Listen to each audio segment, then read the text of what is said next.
This story is about two powers that should never meet.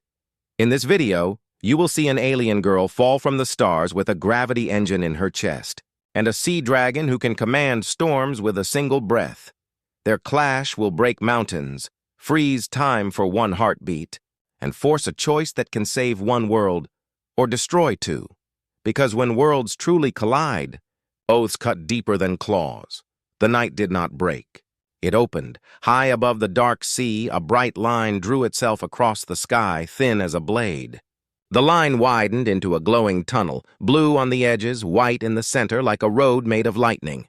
The old fishers on the cliffs dropped their nets and crossed themselves. They had seen storms. They had seen comets. They had never seen a sky bridge. Something fell out of it. She fell, arms tucked, knees locked, body wrapped in a suit that glowed a quiet star blue. The wind howled around her. Her visor flashed warnings. Her breath stayed slow. She had trained for falls on rock, on ice, on empty air. She had not trained for falling between worlds. Below, the beach was not sand. It was black glass, smooth, cracked, and glittering. The sea had once burned here and cooled into stone. That was the legend. Tonight it looked true. She hit the glass hard. The impact rang like a bell. Cracks raced out under her hands in silver lines, then stopped. She rolled to her side, checked her limbs, and pushed up to one knee. Her suit steadied her. The engines on her back hissed and cooled. Smoke lifted and blew away over the water. "Status," she said. The suit voice was calm. "Atmosphere safe. Gravity stable. Skybridge anchor unstable. How long?" 7 minutes until fold event." She turned to the sky. The white tunnel was still there, humming like a faraway wire. Tiny shapes moved inside it, shadows of ships and lifeboats sliding along the bright path like fish in a river. Her people, running. The bridge would not hold forever. When it broke, anything still inside could be cut in half or boiled into heat. She had seen the training films. She dreamed about them sometimes. She stood. The beach stretched to the left and right, a black curve under a low, heavy sky. On the glass, her blue light reflected back at her in a ghost echo. The sea beyond was dark steel, smooth and flat near the shore, but farther out, restless and deep. A slow, wide heave rolled under its skin as if something large was breathing. "Mark a safe zone," she said. "We damp the pull and stabilize the anchor." The suit drew a blue circle on the glass around her boots. The sea moved. A shadow rose under the water, long, thick, and bright-edged. Lights glimmered along its back like moon pieces caught on scales. The surface bulged. Water slid off a shape too big to hold in one look. It climbed and kept climbing until the horizon itself seemed to change. Wings unfolded, wings built for water, not air. They were thin, veined, and strong, like sails stretched on a living frame. A head turned, slow and sure, and an eye opened, gold with a slit black core. The sea dragon looked at her, and for a moment, the world forgot to move. He spoke first.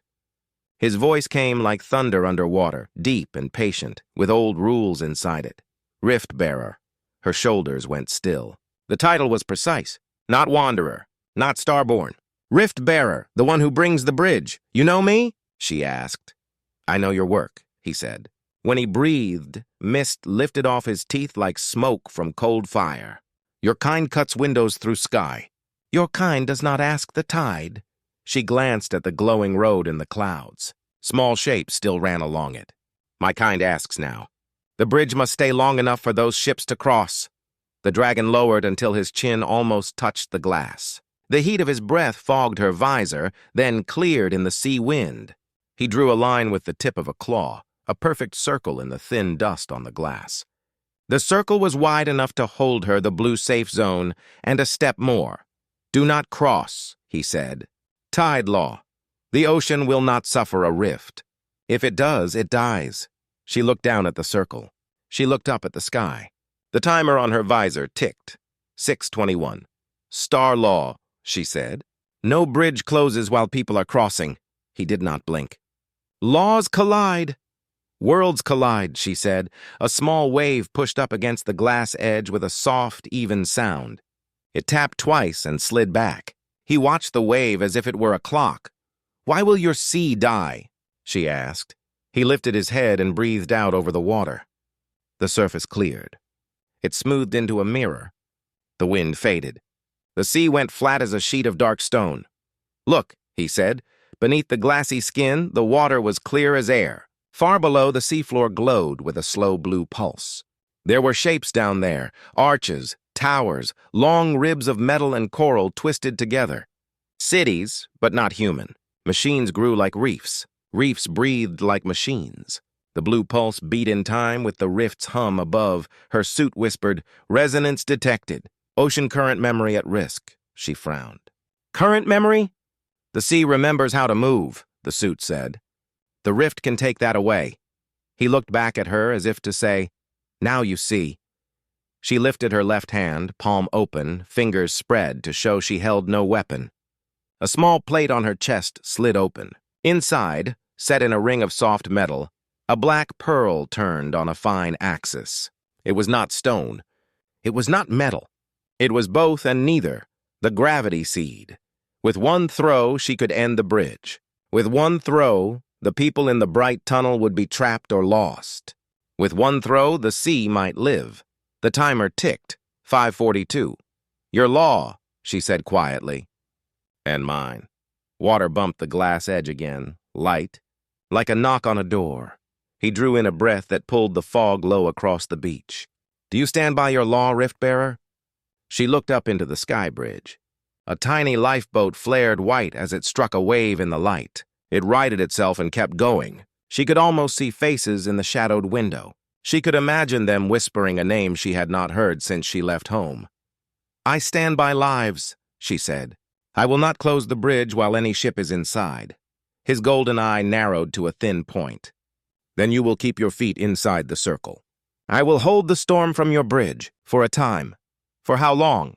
He turned his head a fraction. 3 minutes, I can promise without a lie." 3 minutes, she said. She checked the timer. 5:23. "Then we need proof. If the rift kills your sea, I will close it before 3. If it does not, you will allow it to stand until the last ship crosses." He stilled. The sea behind him lifted once, then settled. "Oaths," he said. "Old as salt." "Oaths," she agreed. "Mark the time," he said. Her suit chimed. A new counter appeared. 3s. It started. The wind rose beyond the bay, fast, hungry, ready to run. The sea dragon arched his back and sang. It was not a song for ears. It was a song for water. The sound pressed on her bones and made the glass beach hum. Out at the line where waves are born, the storm lifted like a wall and held. He kept his oath. She kept hers. She did not move her boots outside the circle. She did not throw the seed. She scanned the water, the reef cities, the slow blue pulse. Her visor overlaid lines and numbers. A picture formed, the rift tugging the ocean's rhythm like a hand on a heartbeat. If the tug lasted too long, the beat could stop. Not death by fire, death by stillness. 12. Her jaw tightened. "Show me more," she said. The dragon lowered his head again and touched the glass with one horn. The beach flickered, not a trick of light, but a memory. A thin echo of a future where the sky bridge did not close. She saw a shoreline with no waves. Fish floated like leaves on a quiet pond. Children on the cliffs threw stones, and the stones did not skip. They just fell and stayed. Her stomach turned cold. 47. Above, the bright tunnel shook. A ripple ran through it like a shiver in hot air. Tiny ships wobbled. One spun, corrected, and kept moving. She could end it now. "Throw the seed. Shut the door. Save the sea. Kill the ones still inside." Her hand hovered over her chest. "Not yet," the dragon said softly. He sounded tired and strong at the same time. The storm wall bowed and tried to run. He pushed it back with will and song. "Proof is a weight. Let it sit." 1:28. A far boom rolled across the water. Thunder, or something older. She did not look away from the bridge. She did not blink. Her throat was dry. "Tell me your name," she said without thinking. He turned one golden eye. "Names are doors. Do you need mine to hold your law?" "No," she said. "I need it to remember this moment." He considered. The storm pressed again. He pushed again. For a long, deep breath, the whole world balanced on his back and her circle. He did not give his name. Not yet. The counter on her visor ticked like a quiet hammer. Do 59. 058. Wind pushed at the far wall of storm. The sea dragon held it with his voice, a deep hum that made the black glass under her boots tremble. He did not blink. He did not look away from the sky bridge. 3 minutes, she repeated, more to herself than to him. We finish this inside your law and mine. He dipped his head once. Inside the circle, he reminded her. Tide law keeps you. Tide law keeps me. She breathed slowly, fighting the pull of the bridge, feeling it tug at the metal in her bones. The gravity seat in her chest spun faster, hungry to be used. She kept her hand off it. Show me what I cannot see, she said. He slid forward. The water rose around his chest and then stilled again, a perfect mirror. With one claw, he traced a second mark beside her blue circle, an oval that burned faint silver on the glass, like frost. Cross this line with your voice, he said, and we share truth. Break it with your body, and oaths end. She did not move her feet. I accept. His eye warmed. Good, he breathed on the sea. The mirror opened. At first she thought it was simple depth, more reef cities, more blue lights. Then she saw the shapes were wrong, angles too clean, lines too straight, a shine too cold for coral. A ship lay below, nose buried in silt, hull broken, windows dark. Her ship, not the one that fell. The one not yet fallen. Her spine went stiff. That cannot be here. The Hourless, he said. The sea keeps pieces of tomorrow the rift has already stolen. Her suit whispered, temporal echo detected. Probability branch at 0.41. The calm voice made it worse.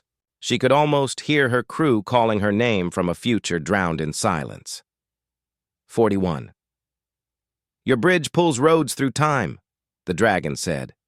It forgets that water is also a road, she swallowed. The mirror closed. The black sea was only water again, with a light wind skimming the surface. She looked at the white tunnel above, at the tiny dark beads of ships rushing along it. She had always thought bridges were mercy. Now she wasn't sure. What do you want from me? She asked. Not surrender, he said. Agreement. He drew another small mark in the dust with his claw, a triangle pointing toward the sky. Say this, he rumbled, and the ocean will listen. I will close the road if it steals your tide. I already said it, she answered. Say it to the sea, he said, not to me. She faced the water, kept her heels pinned inside the circle, and spoke, simple and clear. I will close the road if it steals your tide. The glass beach hummed like a great string. The storm wall eased a little, the dragon's shoulders lowered by a breath. Now I say my part, he murmured to the waves. I will hold the storm until her last traveler crosses. The oath sat between them, heavy and right. She felt its weight press against her chest as if it were a real thing, a ring of stone set around her heart. 29. Proof, she said. Fast, he nodded. The sea darkened, then lit from below with the slow pulse she had seen before, reef machines breathing blue. The rhythm faltered, hitched once, twice as if forgetting itself. The rift above answered with a faint shimmer like heat on ice. If the pulse breaks, he said, our dead will float standing up, and our living will lie down. No waves, no storms, no food. A still sea is a silent grave. Understood, she said, and meant it. 21. Her visor chimed. Bridge stress rising. 2 lifeboats unstable. Give me vector, she said. North by west. Speed low. Energy poor. She did not move her feet. She cupped her hands to her mouth like a child calling across a field. Hold your line, she whispered up to the white road. Hold your breath. We are buying your seconds with an ocean. The sea dragon tilted his ear to her voice, and the storm wall bowed, then leaned back, as if it had heard too. 16. The pressure in the air changed. The rift tugged harder. Her stomach lifted. Gravel dust jittered on the glass. The gravity seat in her chest whined like a trapped insect. Now, her suit advised. If you close now, probability of ocean recovery increases to... She cut it off with a blink. She looked at the dragon. He was shaking, just a little, as if the song he sung was eating him from the inside. A pale seam of light cracked along his left shoulder where scale met muscle. He did not hide the pain. "I will share the cost," she said. His eye narrowed. "Name your share." I damped the bridge with my core. "You hold the storm with your tide. When the last ship is out, I will end the road." "And if the road refuses end?" he asked. "Then I do the unthinkable," she said, and touched the plate over the gravity seed. "I spend the star." He tasted the air, reading the layer of truth under the words. "And if the sea fails anyway?" "Then I stay and rebuild it with you," she said. Wave by wave, the wind turned their hair and crest and sparks of salt into small comets. For a heartbeat, the world felt strangely still, not because the sea had died, but because choice made it quiet. 9. "Speak it as an oath," he said. She faced the water. "I damp the bridge now. I end it when the last ship crosses. If end fails, I spend the star. If the sea still fails, I stay and build." He lowered his head to the same height as hers, and the storm snapped its teeth behind him like a dog on a chain. "I hold the storm. I will not break, though it breaks me. If it breaks me, I will still hold with what remains." They looked at each other. There was no victory in their eyes, only work. "Begin," he said. She opened the plate. The gravity seed shone like a small night. Heat poured up her arms as she fed power into the sky bridge. The white tunnel steadied, just a fraction. Tiny ships stopped wobbling. One tiny bead leapt the last gap and vanished safely into dark. 5. The sea dragon arched, mouth open, and pushed a wall of sound into the storm so strong it bent the rain backward. His scales split along hidden seams and bled light like thin rivers. 3. The beach shook. The reef pulse stuttered, then found itself again, weak but true. The her visor dimmed. Her heart kicked. The seed screamed inside her ribs like a small star trying to be born. 1. Above them, a final dot shot down the white road, rolling, smoking, almost falling. "Hold," she said. "Hold," he answered. The counter ended. The lifeboat cleared the light. The world did not break. Not yet. She closed her hand slowly over the seed and looked up at the sky bridge that still shone. She had no time left to borrow. What came next would cost something. A life, a name, a law. The sea dragon turned his head, gold eye burning, voice a rough whisper now. "Choose who you are," he said, "not what you are." And from the white road above, a new sound rolled down like distant thunder. More ships entering. Late and desperate, because in every world, there is always one more cry for help. Her circle did not move, but her choice did. The sky bridge still burned white. New dots slid into it. Late ships, hungry for rescue, blind to the cost. She did not move her boots. The circle held her like a chain. The sea dragon held the storm like a mountain holds lightning. "Your minutes are gone," she said, voice low. "My oath is not," he answered, though his breath shook. She looked at the sea. The pulse below flickered, then steadied. The reef machines still breathed, but each breath was thinner than the last. If the rift kept tugging, memory would slip. The ocean would forget its own rhythm and lie down forever. "Then we need a new law," she said. He turned his gold eye on her. "Laws are not made in a day. They are when worlds collide." He listened. Not to her words, but to the weight behind them, the thing people call intent and dragons call bone light. "What law?" he asked. "An oath duel," she said. "Not with weapons, with vows. I bring time. You bring tide. We bind both to a single truth." His pupils narrowed to black razors.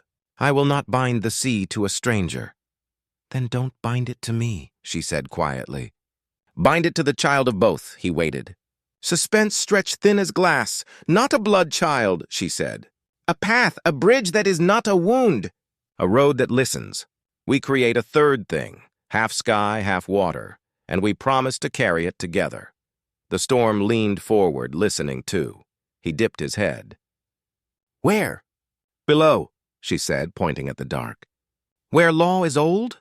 He slid backward into the sea. The water lifted without a splash and folded over him like a closing eye. A moment later he rose again, offering her the curve of his neck like a pier. "Stand," he said. She stepped onto the living bridge. Her circle broke, and with it a quiet pain pricked her heel. Oaths have edges. The sea dragon felt it. He rumbled deep, a soft sorry, and took her weight. They moved. The ocean swallowed them in a clean rush. Everything above fell away. The bridge, the wind, the cliff lights of the old fishers, until there was only blue dark and a slow choir hum under the bones. The dragon's body was warm, not hot like a hearthstone. The water around him flowered with pale lantern creatures that folded when he passed and opened after. "Do not breathe water," he warned. "I will not," she said. Her suit sealed the seams and softened the pressure. As they sank, the sea changed. Salt thinned. Sound thickened. The light from the reef machines grew from a pulse to a steady glow. Towers rose from the floor, spires of metal and coral braided into one, gardens of turbine fronds that turned with the slow oldest current. Some were scarred with heat. Some were cracked and mended with bone-white stone. He took her to the largest. It was a cathedral of motion. Ribs like whale bones, windows like tide pools, a floor shaped by loops that taught water to remember how to go and how to come back. Over the door, symbols were cut in spirals. Her visor translated, then hesitated as if ashamed. "Tide lock. We are the choir that keeps the sea in time. The hourless heart," the dragon said. "Where our oaths are heard." They entered. Inside, the water did not drift. It beat, a quiet metronome that pressed her suit at the same interval as her heart. Where the beat crossed itself, patterns formed. Small waves that taught big waves, currents schooling new currents like elders teaching children. At the center stood a well. It did not go down. It went in like a hole through distance. Blue light slept in it. She slid off his neck and stood on the floor.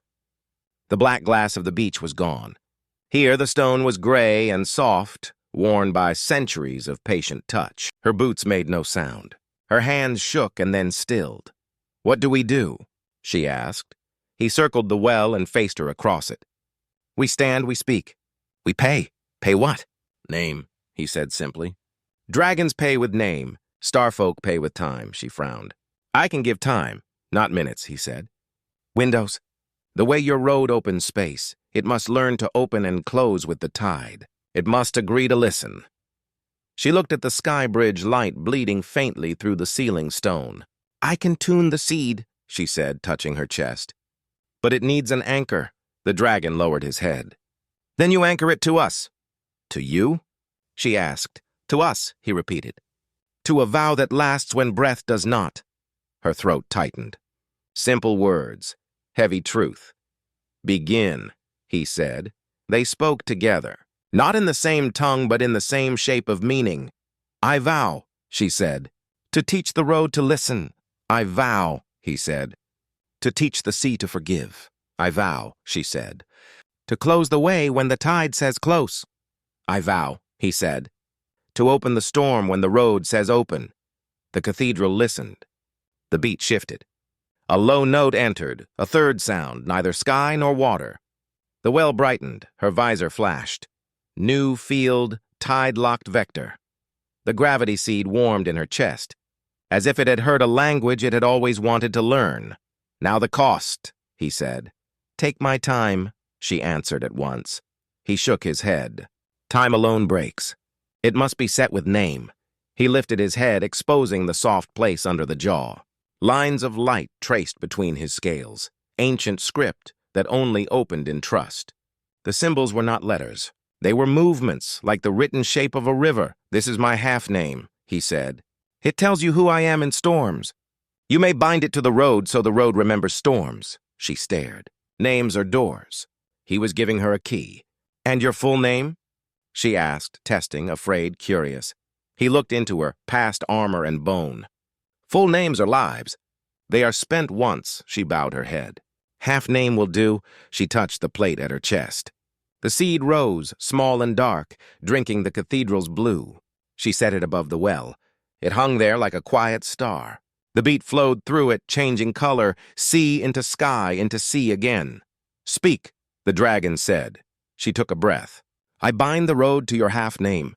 I bind my minutes to your tides. I bind rescue to rhythm. The seed flashed. The cathedral answered with a new rhythm. Open 3, close 3.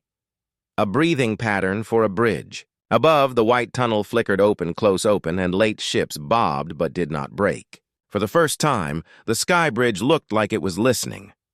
Then the rift pushed back. A sharp pressure knifed through the stone. The beat stumbled.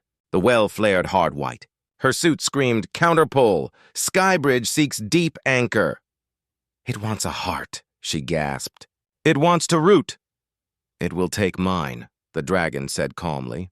She looked up, startled. No, he did not blink. I am tied. I can carry weight. If your road must root, let it root in me, not in the sea.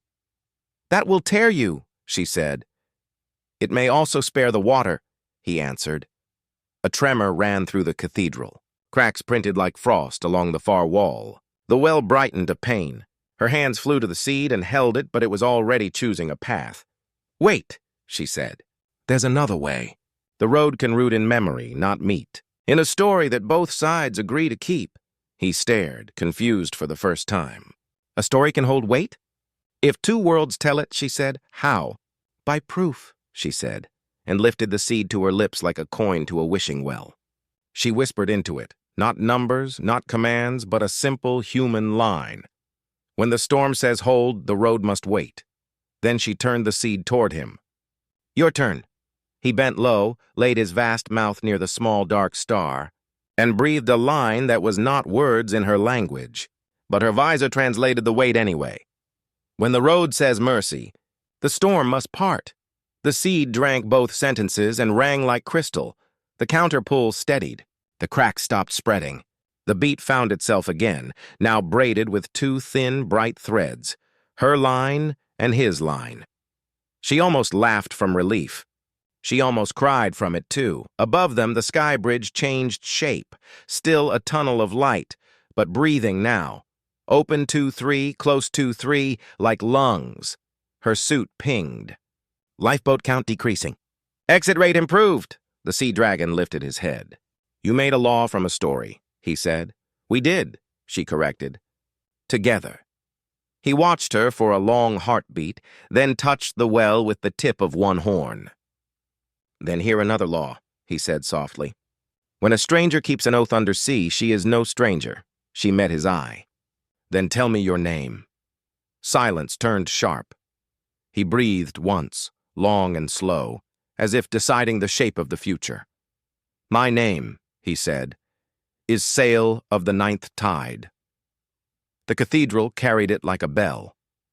The beat folded the name into itself, and somewhere above, the storm loosened its teeth. She bowed. Sail, she said. I am Leora Ansel, Rift-bearer. The well brightened like dawn, but the rift was not done. The seed trembled in her hands, asking for one last anchor, a life or a promise heavy enough to quiet what still hunted in the light. Sail turned his head toward the ceiling, toward the humming white road and the thin black dots still rushing through. We are close, he said. One more vow. One more cost, she nodded. Her voice was steady now. Then we pay it, she said, and the cathedral of tide drew in a breath, as if the entire ocean were waiting to hear what they would dare next. The cathedral of tide held its breath. Leora's hands cupped the gravity seed. It pulsed like a small night, warm, then cold, then warm again, listening to the new law they had spoken. Sail stood opposite her, wings folded tight, gold eye steady, muscles humming with the work of holding storms far above. The road is calmer, she said, but it still asks for more. It wants weight, Sail answered. All bridges do. A hairline crack zigzagged across the far arch. Not large, not loud, but wrong. The crack did not creep like normal stone. It jumped, 1 inch, then 3, then stopped, as if time there had slipped. The Hourless touches us, Sail growled. Quickly! Leora set the seed over the well again. It hovered, drinking the cathedral's beat. The water around them felt thicker, like walking through slow air. What does it want to anchor? She asked. A life, Sail said, or a name full enough to feel like one. Leora thought of her crew racing along the bright road, of late ships gambling seconds she and Sail had bought with oaths. She thought of the beach of black glass and the fish that might never swim if the sea forgot moving. "Then take mine," she said. "Bind the road to Leora Ansel." Sail's pupils narrowed. "Names are doors. Do not open yours without a lock behind it." "I know," she said, "but I can pay." "And if you are spent?" he asked softly. She did not answer. She did not look away either. The well brightened, too bright. The seed shook hard enough to sing. A cold current slid under the floor and climbed the pillars. It was not water. It was stillness wearing water's face. Sail lowered his head. "Hourless writ," he warned. "Explain," she said, voice low. "When time goes thin," he said, "the sea grows a scribe that writes the end of motion. It only writes once. Then it spreads its page across the world." The current reached her boot. Her suit screamed tempo loss in hard red. The current felt like numbness. Not pain. The opposite of pain. The kind of nothing that steals choices. "Move," Sail ordered. She stepped onto the well's rim. The current stopped at the stone line as if the old builders had drawn a last rule into the floor. "Good," Leora whispered. "Old law still holds." The crack leapt again, fast now, racing like frost. It struck a carved spiral of symbols and split around it, like a river splitting on a rock. Leora read the words as her visor translated. "If tide fails, sing. If singing fails, trade." "Trade what?" she asked. "Breath for beat," Sail said. "We give the cathedral our breathing so it can keep time for us." He inhaled. The note he gave was not loud. It was exact. A pure tone, thin as a glass edge, slid into the well. The walls drank it. The beat steadied. The hourless current hesitated, then pressed harder. Leora added her voice. Not a dragon note. A human one. Small, close, steady. Her suit mapped the tone and held it even as her lungs wanted to shake. The seed warmed in her palm, sinking to the harmony. Open 2-3, close 2-3. Law made music. "Better," Sail murmured. The current swirled its blankness, searching for a door. It found the crack Leora had made in part 2 when she stepped off her circle. It tasted that tiny cut in oath and flowed toward it like ink. The cathedral shivered. "It is inside the story," Leora said, eyes wide. "It reads the part we missed." "We missed nothing," Sael said. His voice stayed calm, but his jaw clenched. "The hourless always says we did. It is how it eats." He lifted his head and let the dragon song grow. The pillars thrummed in answer. The reef machines outside the walls spun faster, their blue veins brightening. The current recoiled, thin, angry. It split into 3 streams and knifed for the well. The seed flashed black. Leora felt a tug not on her body, but on her before. Memories slipping at the edges, the way dreams fade when light comes. She grabbed the feeling and held it with stubborn hands. "You will not take who I was," she said. The hourless current hissed without sound. "Proof," Sail warned. "It wants proof again." "Of what?" She scanned fast. The counter on her visor had ended, but a new small timer blinked in a corner she had not seen before. "Lag debt 0.19. "What is that?" she asked. "Time owed," Sail said. "From the seconds we borrowed above." The cathedral counted. "It is fair." Leora's mind leapt. "Then I pay the debt," she said. "I give back 19 seconds. With what?" Sail asked. "You cannot cut them from stone." "From me," Leora said. "Take them from my life." The seed pulsed once, as if nodding. The cathedral accepted. Her visor ticked backward. 19. 18. 17. She felt each number leave like a soft pluck at a thread you love. Small losses, not death, not yet. Enough to show will. The hourless current paused. It turned its blank face toward her. It did not know whether to be angry or impressed. Sail's voice dropped to a deeper note. The floor smoothed. The crack stopped. The 3 streams braided back into one and hovered above the well like a coiled gray ribbon. "It still wants anchor," Leora said through tight teeth. "It will take my half-name," Sael said. "Do not argue." She lifted her head. "Your half-name is not enough." "It tasted it already. It wants more." He smiled a dragon's small smile, danger and kindness together. Then I give more. He closed his eyes. The script lines between his scales brightened. New symbols opened, slow as flowers. She had never seen such a thing. The water bent around them, careful. Sail, she said, warning. He opened one eye. Leora, he answered, and there was a warmth in the way he shaped her name that turned fear into something else. Trust. Share it, she said softly. Do not spend it. Then we make a vessel, he said, understanding her plan in an instant. She held the seed over the well. A vessel for names and minutes. Not blood, not bone.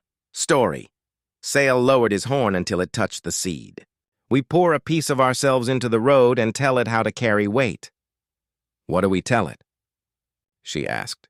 The truth, he said. That mercy and law can walk together. They spoke again, sentence for sentence, stitching two worlds into one thread.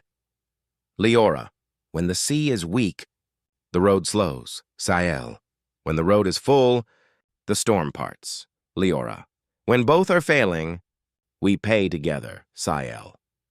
When both are strong, we take nothing. Each line entered the seed and became a faint ring of light. 4 rings, then 5. The hourless current wavered, confused by something it could not ride over.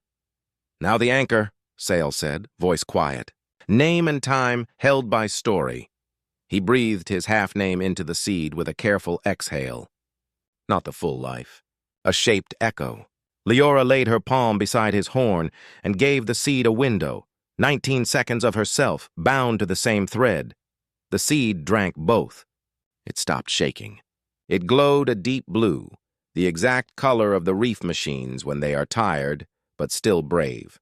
The hourless current slapped down in a last, angry stroke. The seed rang. The stroke broke on air. Silence returned, true silence. The kind that comes after a fight ends and everyone is still alive. Outside, the reef cities resumed their slow work. Above, the sky bridge breathed in even counts. Her visor showed lifeboats remaining, 3. The lag debt reached 0 and vanished. Leora let out a laugh that was half sob. We did it, for now, Sail said. There was no pride in his voice. There was respect, and there was that dragon smile again. The hourless does not stop, it waits. We must finish the road before it remembers us. How? She asked. We take the seed to the tide gate, Sail said, glancing toward a sealed arch deep in the cathedral wall. Old builders hid a door there. It opens only for 2 keepers at once. 2 keepers, she repeated. Sea and sky. Dragon and rift bearer, he said. She picked up the seed. It was heavy now, not with metal, but with meaning. It pulled toward the arch like a compass finding true north. From far above, a faint boom rolled down the stone. Another ship entering late. Always one more. Always a reason to fall back into old law, simple and cruel. Leora met Sail's eye. We end the road right, she said. We end it together, he replied. They turned toward the tide gate. The arch sensed them and woke, runes lighting one by one like stars rising.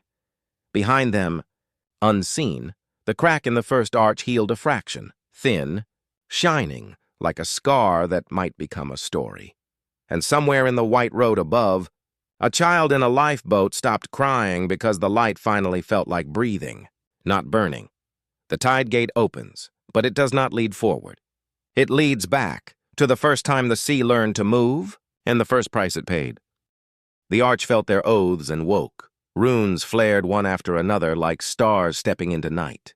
The stone did not slide. It softened, and water shaped a doorway where there had been none. Cold mist rolled out, smelling of old rain and something older. First rain.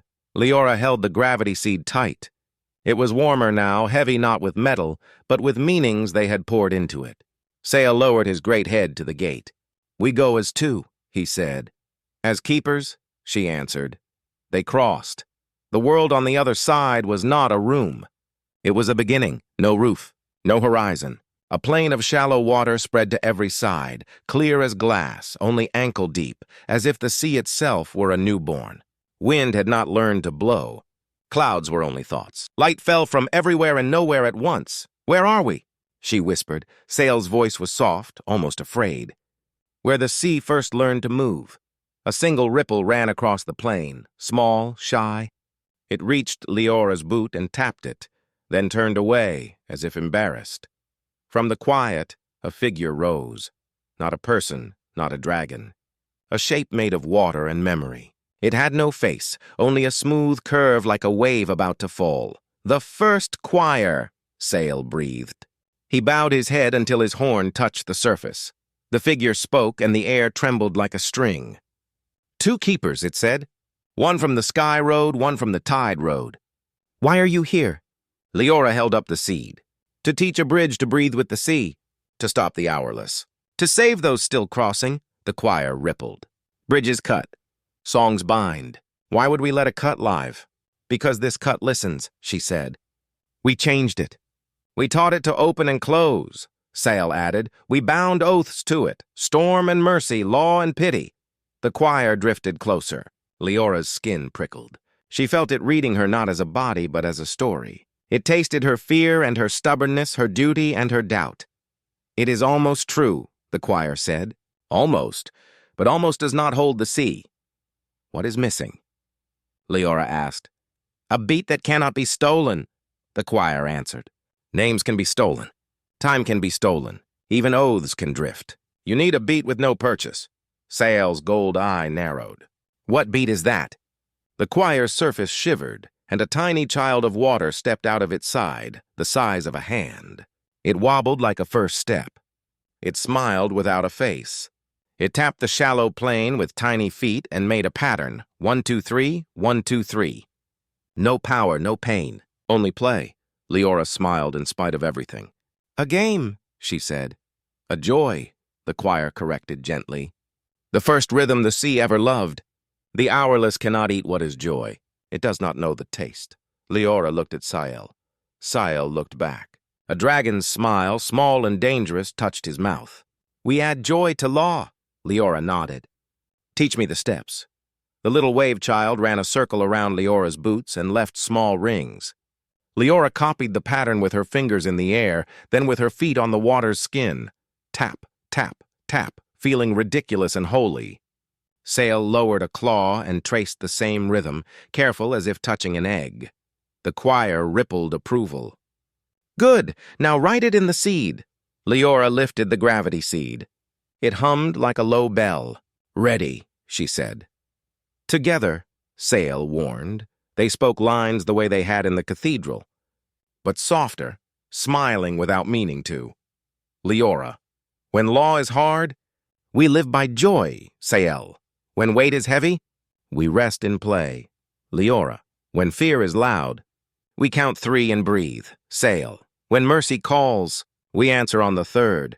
The seed drank their joy. A new ring of light spun around it, thin, fast, bright, unlike the others. The shallow plain shook, not with fear, but with delight. Ripples ran toward the far, far edges where horizon should be. The choir stilled. Then it flinched. A stain spread across the clear world, gray, flat, wide as a country, sliding in from nowhere. It moved without sound. It had no edge. It erased the little wave child's footsteps as if they had never been. The Hourless had smelled the work and had come to unwrite it. Sail planted his claws. "Back," he growled. "It doesn't push," Leora said, heart racing. "It removes," the choir's voice sharpened. "Keepers, the first beat must cross the stain. If it stops here, the law will never reach your world. If it crosses, your road will breathe." "How do we carry a beat?" Leora asked. "With bodies," the choir said. "Joy must pass through skin." Sail turned his head. "I am large," he offered. "It will take more surface," the choir said. Small steps, many, fast. The little wave child looked up at Leora, then at the stain. It tapped her boot, then ran straight for the gray. "Wait!" Leora cried. The child hit the edge of the Hourless and almost vanished. It flickered, weak as a candle in a storm. It kept stepping, 1, 2, 3, but its feet made no marks. Leora ran. She did not think about oaths or circles or laws. She did not think about seconds she had already paid. She ran beside the child and put her feet where its feet should be. making the taps into marks. Her boots kissed the water. 1, 2, 3, 1, 2, 3. The stain tried to erase her work, and she did it again and again and again. Leora! Sail shouted. She did not look back. Come! She yelled, laughing because if she didn't laugh, she would scream. Big steps. Count! Sail leapt. His weight should have crushed the plane, but the first world held him like a promise. He placed his claws to her rhythm, giant and exact. 1, 2, 3, 1, 2, 3. Each landing raised a tiny spray that refused to be still. The gray stain surged, angry now, not used to being denied. It erased lines faster than they could place them. The little wave child flickered again. Faster! Leora panted. Sing! Sail roared. They sang the silly vow, the joyful vow, and their feet struck the beat into the skin of the world. The seed in Leora's hand blazed blue-white, sucking in the rhythm and throwing it out like a net. The net caught the child and carried it forward, across the stain, across the forgetting. The stain shuddered. It had no hands to hold joy. It slipped. They reached the far edge. The child stumbled out of gray onto clear. It swelled, laughing without sound, and bowed to Leora and Sail before leaping back into the choir's body and vanishing as if it had never been separate. Silence. Then the plane moved. Everywhere. A breath running in all directions, small to large, shallow to deep. It felt like a heart beginning. The choir spoke, voice warm as tide. The first beat is returned. Your road may breathe with us. Leora fell to her knees, laughing and crying. Sail lowered himself, sides heaving, eyes bright as new coins. The seed cooled, but its new ring kept spinning, a tiny child's step in light. Is it enough? She asked, wiping her face. For your moment, the choir said. But endings love to change shape. The Hourless will seek another door. We close ours, Sail said. You close it right, the choir agreed. Take the seed to the last hinge. Spend what must be spent. What must be spent? Leora asked. Not your life, the choir said gently. Your path. She went very still. Explain. You can save the bridge in the sea, the choir said, but you cannot walk the road you meant to walk after. A keeper keeps, a traveler travels. You cannot be both and hold this law. Sail's head turned, slow. If she cannot travel, she will be stranded, Leora finished softly. The word tasted like iron. On your world, on our world, Sail corrected. Leora stood. Her legs trembled. She held the seed to her chest. The rings of light slid into her armor and settled over her heart like a new piece of gear she would never take off. We accept, she said. We go to the hinge, the choir bowed. The plane tilted, a gentle nudge, and the tide gate found them again, stone rising from no stone, doorway from no wall. Wind, real wind, touched their faces. Keepers, the choir said. Remember, when the road and tide argue, joy decides. Leora smiled. Joy decides. They stepped back through. The cathedral of tide returned. Ribs, blue veins, the old beat now carrying a new laugh. Above them, faint but clear, the sky bridge breathed in threes. Her visor flashed, lifeboats remaining, one more ship.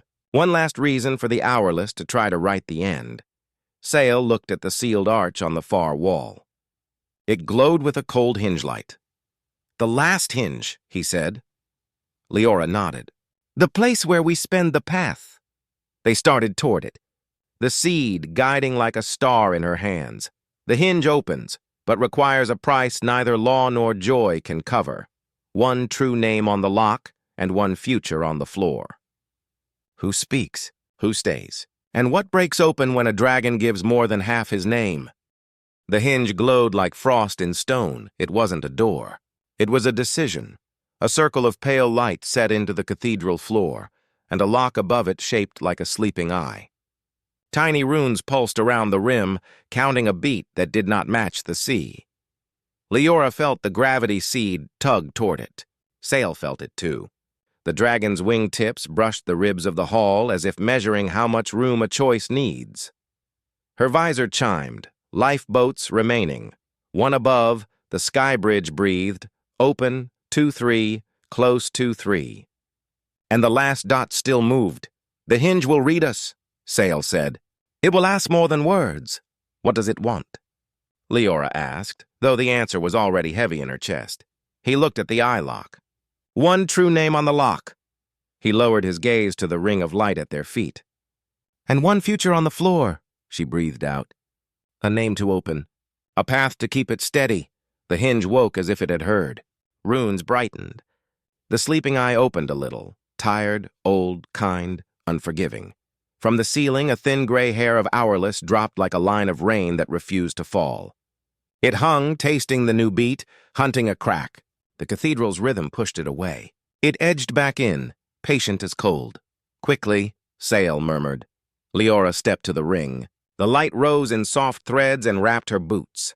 The hinge tasted where she was going. Maps, routes, 1,000 star lines, the promise she'd made to bring her crew home and then keep traveling. The circle warmed, almost sorry. If I leave my path here, Leora said, the bridge will close gentle and the sea will breathe. And you will not sail the road again, Sail said. She looked up at the white ribbon of the sky bridge, at the tiny, stubborn dot. Not as a traveler, she said, but I can still be a keeper. Sail's eye flicked to the lock. Then I pay the other half. My true name goes on the hinge. Full? She asked, heart stuttering. Names are lives, he said. This hinge wants life. No. The word came out stronger than she felt. If you spend your name, you die as yourself even if your heart beats on. Sael's mouth curved in that small dragon smile, danger and kindness. Some deaths are heavier than stopping. The thin gray thread drifted a little lower, daring the beat to miss a step. Leora lifted the seed. We do it together, she said. I lay the path. You give, not all of your name, a spine of it, enough to open the lock without emptying your life. The hinge will know the trick, Sael warned. It will know intent, Leora answered. And intent is the truest part. The eye lock opened a fraction more. Listening, Joy decides, Sail murmured. Remembering the first choir. Joy decides, she echoed. And, absurdly, perfectly, she smiled. Her visor flashed a warning. Anchor, request, pending. Offer, path. She placed her palm to the ring of light and spoke simply, like telling a friend she would be late and never coming. I give my road, she said. Star maps, rites of passage, return codes, rank. I give the part of me that runs. I stay. The hinge drank the words. Under her boots, star charts unwound from her suit like threads of light. One by one, her long-range keys dimmed. A beacon tag at her collar went soft and dark. The gravity seed cooled, then glowed deeper, as if approving. A sound rose behind her, metal breath, thin, pained. Leora turned. A mirror of herself stood in the aisle. Same armor, same face, but eyes empty as tide pools under cloud. The Hourless had found a door. Don't, the mirror said in her voice. Your crew needs a captain. Your world needs your light. Leave the sea. Close the hinge. Save your people. That is not me, Sail growled. I know, Leora said. She stepped off the ring, took one slow step toward the mirror, and looked into its hollow eyes. If I leave, your world dies quiet, she told the ghost. If I stay, mine lives, and so does yours. That is the math. That is the mercy. The mirror's mouth twitched. You will be alone. Leora reached up and turned off her last open ship channel. A soft chime answered, severed. The word felt like cutting a rope you've climbed your whole life. She raised her chin. I will not be alone. The Hourless cracked. The mirror tore like wet paper and dissolved into gray dust that the rhythm swept away. The hinge ring flared. Path given, her visor printed, and the open-close beat steadied into a strong 3. Sael moved to the lock. Runes climbed his throat. Old script, slow and bright. He looked at Leora once, long and simple, the way you look when you are about to explain yourself to the world and cannot take it back. I am Sail of the 9th tide, he said to the eye. He breathed, then bent deeper. Child of the storm court, keeper of the 3rd shoal, singer of the winter gyre, brother of none. Friend of one, the eye widened. The lock drank what he gave and reached for more. "Enough," Leora whispered. Sail closed his eyes. He let one last line rise, the line that was him. Not title, not office, not deed. "I am the weight that does not crush," he said. "I am the wind that does not leave." The lock opened. Not a click, not a clank, just a soft, relieved breath. Sael staggered. Leora dropped the seed and caught his horn with both hands, bracing. The dragon's body did not fall, but something inside him shifted like a river changing course. His golden eye dimmed, then found its light again. Different, deeper. "What did it take?" she asked. Fear raw. He swallowed, a sound like stones in deep water. "My first storm," he said. "I remember the day, but not the scent." He tried to smile. A fair price for a door. The thin gray thread plunged for them, sudden and mean, aiming for the open lock. Leora snatched the gravity seed and slammed it into the hinge as a key. "Now!" The ring erupted in blue. The eye blinked, then rolled upward, and the hinge became a whirl. Water and light spinning together, a drain for law. The gray thread hit the spin and tore apart into useless fog. Above, the sky bridge brightened for one breath, open, and the last lifeboat leapt free. The tunnel shivered, coughed out heat and grit, and began to close, not with a hard cut, but with a gentle folding of light, like a hand placing a child in bed and drawing the blanket up. Leora's visor. Lifeboats remaining, 0 road status, closing lag, debt, 0-0, sea rhythm, stable. The cathedral's pillars exhaled. The reef machines dimmed to a clean, slow glow. Sael leaned his brow to Leora's shoulder. It was not a bow, it was a rest. "Keep her," he said, voice hoarse. "Keep her," she answered, and only then did her legs begin to shake. The hinge slowed. The ring faded to a steady circle, no longer hungry. The eye shut. Something tugged Leora's chest. She looked down. Across her breastplate, thin rings of light, law, mercy, joy, settled and sank into the armor. A new symbol formed where her rank had been, a small spiral crossed by 3 dots. Sael noticed. "The harbor mark," he said softly. "Old as stories. We have a harbor again." "Here?" she asked. "Everywhere we keep the beat," he said. "But this hall will sing it first." The Hourless did not leave entirely. In the far arches, faint gray smudges hung like bad weather pretending to be stone. It would wait. It would try new doors. It always did. Leora turned to the open space where the sky bridge had been. Only a memory of light hung there now, the way a laugh lingers in a room after friends leave. "Your crew?" Sael asked. She touched her dark collar tag. "Gone ahead, alive. Will they come back?" he asked gently. "Not for me," she said, and the words did not break her. "For the next traveler who needs a door that listens." Sael drew a deep breath and released a note that was not a command, not a wall, just thanks. It shook the dust down from the ribs like summer rain. He lifted his head. "The Storm Court will ask for this lock's ledger," he said. "Names given, futures spent." "They will test our law." "And your half-name?" Leora asked. "They will hear how we used it," he said. "They will decide if I may keep the rest." "If they demand more?" she said. "Then we sing," he answered. "Or we trade, or we joy."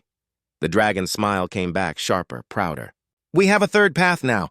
"Courts dislike thirds." "Good," Leora said. "Thirds saved us." A faint tremor passed underfoot, the kind that means a world is changing its mind, not breaking.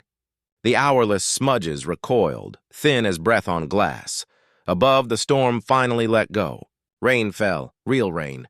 On the black glass beach beyond the cavern, waves found their old joke and started telling it again. Slap, pull, laugh, repeat. Sael turned toward the tunnel that led up. "Come," he said. "We will show the sea its harbor." They began to move. Leora paused, looked back at the hinge, and touched the stone with 2 fingers. "For the road," she whispered. "Thank you." The circle did not answer. Doors rarely do. But the beat underfoot said it all. Open 2-3, close 2-3. A rhythm with room for mercy. At the tunnel mouth, wind touched their faces, the honest kind, with salt and distance in it. Far above, villagers would feel it and not know why they wanted to smile. Leora set her hand on Sail's horn for balance. He lowered his head for her without thinking.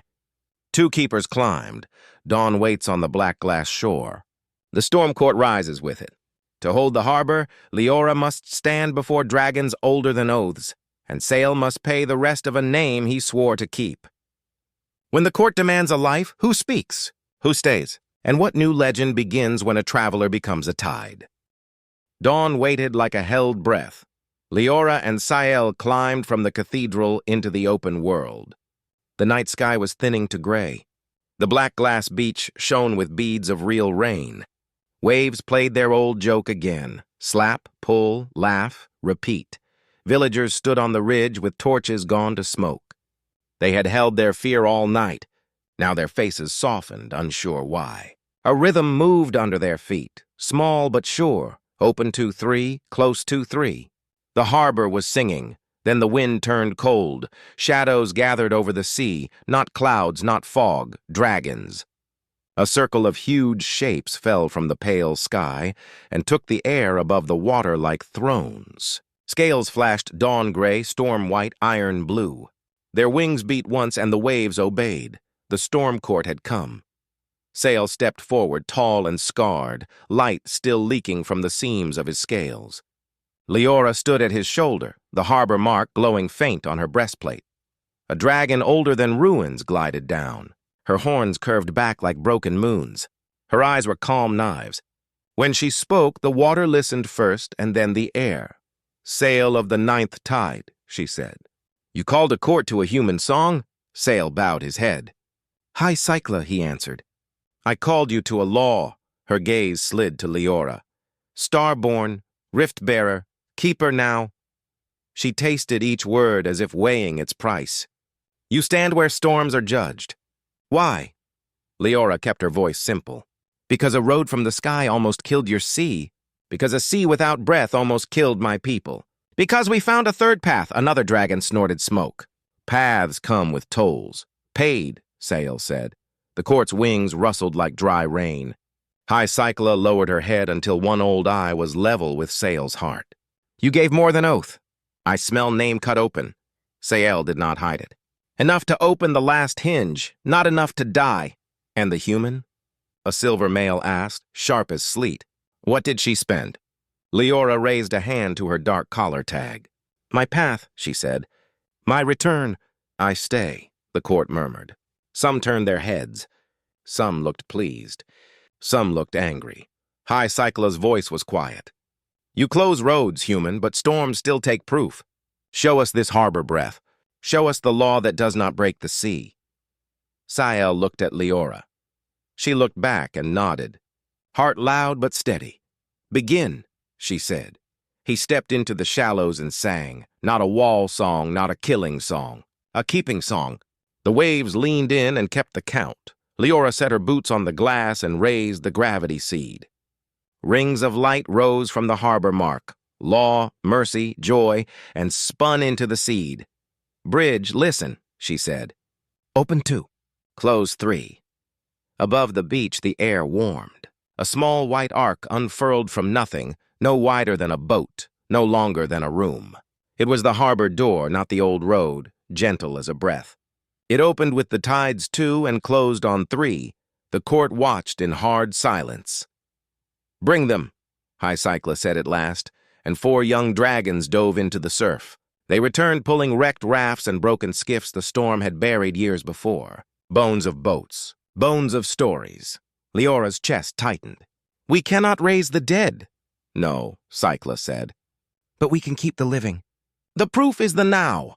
From the ridge, a child's cry rose. A fisher girl had run from her mother, drawn by the small white arc like a moth to a lamp. She slipped and slid, wild with joy, toward the water. The court inhaled as one. The girl ran straight for the door. Leora did not shout. She set her feet, counted with her breath, and moved her hands like a conductor. Wait on 3, little one. The door held. The tide counted. 1, 2, open. The girl touched the light and laughed. Close, 2, 3. The light folded. The girl stumbled back onto the safe, wet sand, more surprised than afraid. She clapped as if the sea had done a trick. On the ridge, her mother fell to her knees, sobbing thanks into the wind. The dragons did not blink. They were old judges. They liked numbers more than tears. The silver male narrowed his eyes. A parlor show. Sael's head snapped, but Leora lifted a palm. Then test it hard, she said. Call a storm. High Cycla's mouth twitched. Approval, maybe. She lifted her neck, drew a breath so long it bent the horizon, and sang a hard wind. Dark water rose with teeth. Leora felt the rhythm tilt. She fed the seed more law. The door breathed with the surge, smaller when the sea was strong, wider when it fell back, never tearing, never taking. Sail matched her, shaping the wall notes around the harbor's soft lung.